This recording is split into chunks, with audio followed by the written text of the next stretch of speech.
right. Okay, what's up, everybody? My name is Michael Music, and the conversation is an interesting one today. It's regarding the 30 major causes of failure. And this isn't in leadership, this is, I guess, just in general. So we're at like the section of the book or these past few videos of last week and probably going to be all of this week is focused mainly on just taking inventory of yourself, right? We're going to do, one more self-analysis questionnaire in the next upcoming videos, but I'm basically going to split up these two into like a part one and a part two for the 30 major causes of failure, because just going deep into them, it does take a little bit of time. So, so let me read the intro because it is interesting. So he starts off by saying the 30 major causes of failure and how many of these are holding you back. So what's the intention of going through this again, right? It's like, okay, where I'm at right now, have I improved since the last time I read the 30 major causes of failure? Have I, really shifted the needle in any direction with any of these? Right. And if not, why not? Like, why am I not improving on this aspect of it? So Napoleon Hill says in this section, life's greatest tragedy consists of men and women who earnestly try and fail. The tragedy lies in the overwhelmingly large majority of people who fail as compared to the few who succeed. I have had the privilege of analyzing several thousand men and women, 98% of whom were classed as failures. There is something radically wrong with the civilization and the system of education which permit 98% of the people to go through life as failures. But I did not write this book for the purpose of moralizing on the rights and wrongs of the world. That would require a book 100 times the size of this one. My analysis work proved that there are 30 major reasons for failure and 13 major principles through which people accumulate fortunes. In this chapter, a description of the 30 major causes of failure will be given. As you go over the list, check yourself by point for the purpose of discovering how many of these causes of failure stand between you and success. So a couple interesting key points there, right? He mentions there's 13 principles for success and 30 causes of failure, right? Look at how much the odds are stacked against, the success, or how many different ways that the causes of failure can really stop people. Now, this does bring me back to the book Outwitting the Devil, where he basically talks about a conversation that he had with the devil, and it's up to you to interpret whether it was a real conversation or not, but the gist was that the devil is really tricky in how he makes people fail, and he's really really clever at doing so, given the fact that he basically controls 98% of the population and causes them to become failures. So it is interesting. Now the 13 principles for success are listed in this book right here. And that's why I keep going through them, because my personal intention is to absolutely master this so that I can uh, acquire the riches that so many people talk about, that this book has helped them to get. So that is that. Now to jump right into things, I guess I'm gonna read each number. My goal is to get to 15 by the end of the episode, and then just ask you questions to really ask yourself, like, okay, like, does this apply to me, or what's the situation going on here? So, number one is unfavorable heredity background. All right, so this is the one major cause of failure where it's not easy to overcome. Like, do you like there he says there is little if anything which can be done for people who are born with a deficiency in brain power. This philosophy offers but one method of bridging this weakness through the aid of the mastermind. Observe with profit how the master, however, that this is only one of the 30 causes of failure which may not be easily corrected by any individual. All right, so you know That's the outlier there. But if you're born with a brain deficiency, is he says the one way here is to overcome this weakness through the aid of the mastermind. Number two, okay, now we're going to get into the hard hitting one, right? Number two is lack of a well defined purpose in life. There is no hope of success for the person who does not have a central purpose or definite goal at which to aim. 98 out of every 100 of those whom I have analyzed had no such aim. Perhaps this was the major cause of their failure. Now this is a serious question, but seriously, like even to myself, what is your major purpose in life? Like what is your reason? And and when I say that, it's interesting because I do have a couple of questions when talking about definite major purpose. It's does your definite major purpose have to be the reason you were born in this world on a deeper level? Like, is there a destiny? Or do you have something that you so want so bad that you have, created so many reasons to go get it, and you're really letting none of the reasons to that you can't have it stop you? Right? How focused in are you on that purpose? Now, I think, just reading this one more time, he says there is no hope of success for the person who does not have a central purpose or definite goal. So it kind of answers that question I just asked, right?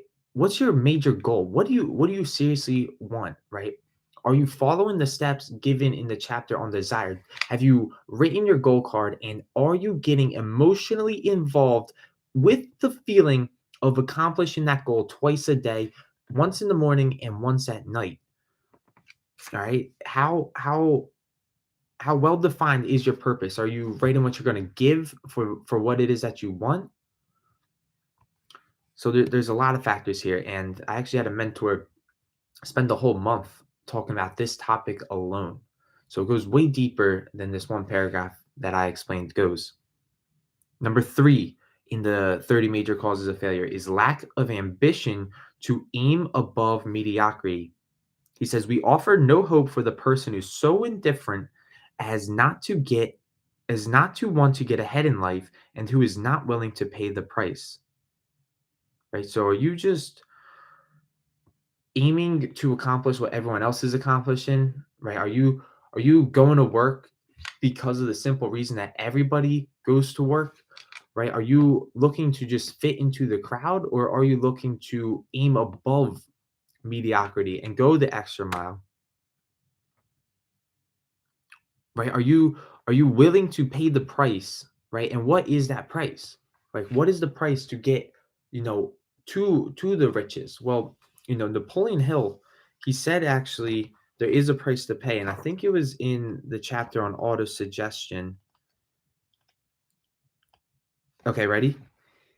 Okay, so there is a price to pay, and that's to influence your subconscious mind. Um, sorry, I just for some reason I connected the two. He said, okay, he said ability to reach and influence your subconscious mind has its price, and you must pay that price. You cannot cheat even if you desire to do so. The price of ability to influence your subconscious mind is everlasting persistence in applying the principles described here. You cannot develop the desired ability for a lower price. You and you alone must decide whether or not the reward for which you are striving, in parentheses, he says the money consciousness is worth the price you must pay for it in effort. So are you willing to get what you want, right? If in order to get what you want, are you willing to follow the books laid out in this chapter with faith that they work? Whether you prove them yourself, do you believe that other people followed this philosophy and truly made it? Right? So are you willing to pay that price to go above mediocrity? Number four is insufficient education. Now, he says this is a handicap which may be overcome with comparative ease. Experience has proven that the best educated people are often those who are known as self made or self educated. It takes more than a college degree to make one a person of education. Any person who is educated is one who has learned to get whatever he wants in life without violating the rights of others. Education consists not so much of knowledge, but of knowledge effectively and persistently applied. Men are paid not merely for what they know, but more importantly, for what they do with that which they know.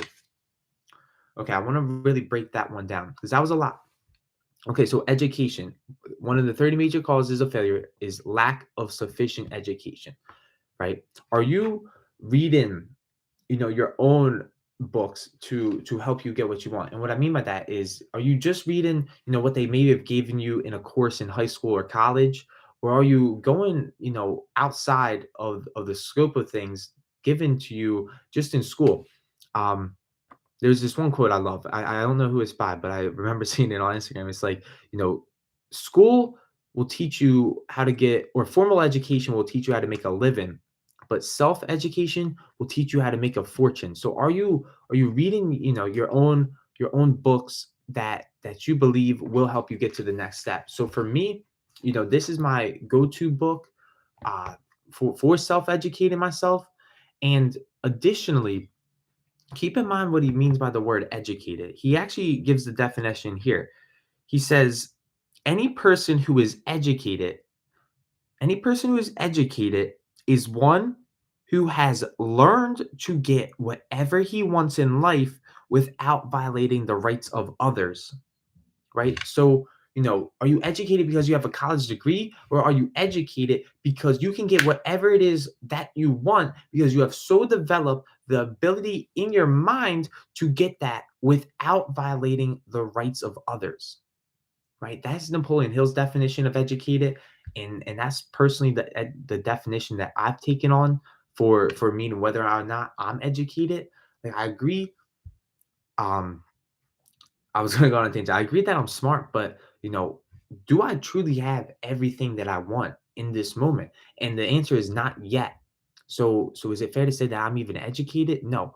But what am I gonna do about it? Right? I'm gonna keep studying and studying and studying and gaining understanding, and not only just knowing, right? He says you don't get paid for what you know, but you get paid for what you do with that which you know. So what am I doing with that I'm learning in this book? Okay. Moving on. Number 5, lack of self-discipline. He says discipline comes through self-control. This means that one must control all negative qualities. Before you can control conditions, you must first control yourself. Self-mastery is the hardest job you will ever tackle. If you do not conquer self, you will be conquered by self. You may see at one time and the same time both your best friend and your greatest enemy by stepping in front of a mirror. Okay, so how do you measure your self-discipline? Okay, how do you measure, your ability to control your negative qualities, right? For me, I found, at least the first step in this process was creating a habit tracker. So understanding, what am I truly doing? What actions am I truly taking every day? Right. And I had a mentor. I went through his 12-week program, and he actually told me, like, okay, what do I need to start doing and what do I need to stop doing? So right now your self-discipline may not be, perfect, right? I can't say mine is right now, but what can I start doing? What is that thing that I say I'm gonna do? And am I actually doing what I say I am going to do? Am I doing it persistently and consistently? Okay. So, for me, every time I read through this book, it's interesting to come back to number 5 in the 30 major causes of failure and evaluate, how self-disciplined am I? Like, am I taking some weekends off? Right? Am I working every day? Like, how bad do I truly want it? Is it a burning desire, or is it just wishful thinking that I'm reading this book and being like, maybe there is a chance I can get rich from just studying this book every day, right? So so how disciplined are you, and how do you evaluate that? Well, truly look at the actions you are taking. I really would recommend you get a habit tracker. If anyone wants one, just shoot me a message in the comments. I'll actually post a link to the one I downloaded, and it at least helps me see, okay, what am I actually doing each day? And what habits can I cross out and be like, okay, these are really not serving me, and what habits can I start adding to the puzzle? Okay, number 6 is ill health. He says no person may enjoy outstanding success without good health. Many of the causes of ill health are subject to mastery and control.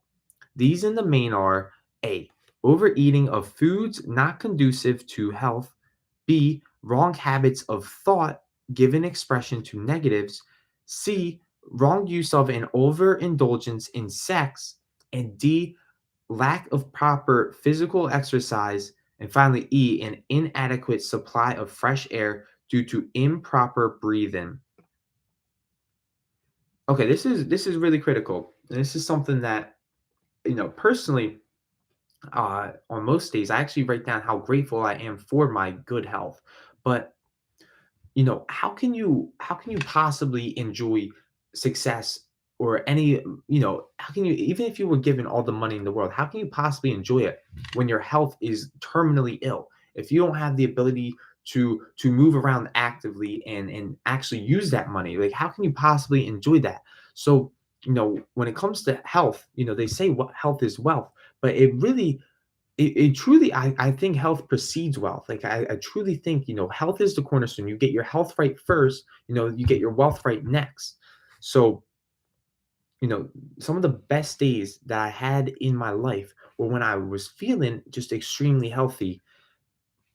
And keep in mind, many of the causes of ill health are subject to mastery and control. All right. So are you overeating in food? Are you eating till you absolutely can't take it no more because you're addicted to eating food, or are you stopping when you finally get full and you realize, like, okay, I ate a good portion, like I can stop eating this now, right?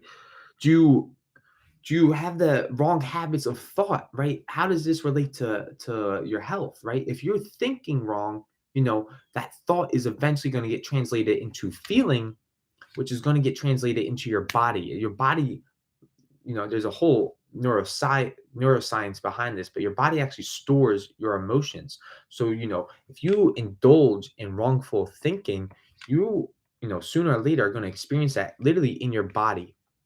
And that's not something I'm quite an expert on, but it's something, I've read time and time again.